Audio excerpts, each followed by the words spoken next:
when the heat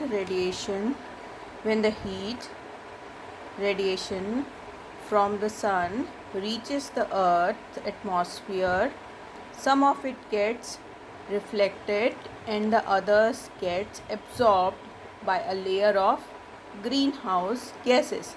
The gases present in this layer are called as greenhouse gases, and the process is known as greenhouse effect.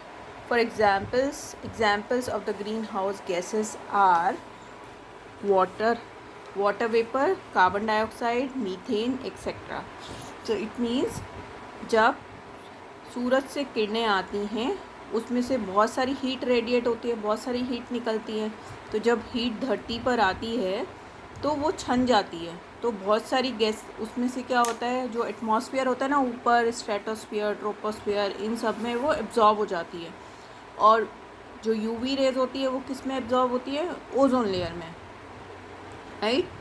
तो बाकी जो छन के और जो नीचे आती है धरती पे, तो वो क्या होता है, एक लेयर होती है गैसेस की, उसमें वो एब्जॉर्ब हो जाती है। तो वो layer of gases is called as greenhouse gases.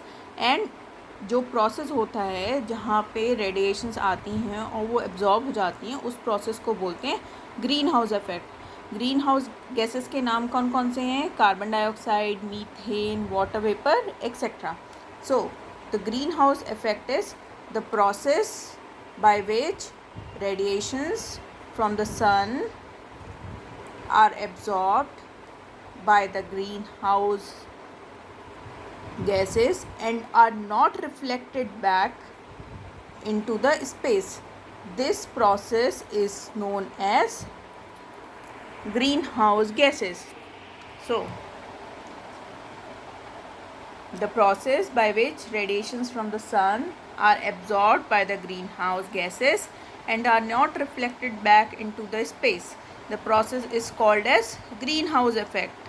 जब कोई भी रेडिएशन धरती पे आती है वो एब्जॉर्ब हो जाती है एटमॉस्फेयर में जब एब्जॉर्ब हो जाती है तो ओब्वियसली थोड़ा नीचे कम आती है ना, तो वो जो गैसेस होती हैं उनको ग्रीन हाउस गैसेस कहते हैं, और उस प्रोसेस को क्या बोलते हैं, ग्रीन हाउस इफेक्ट.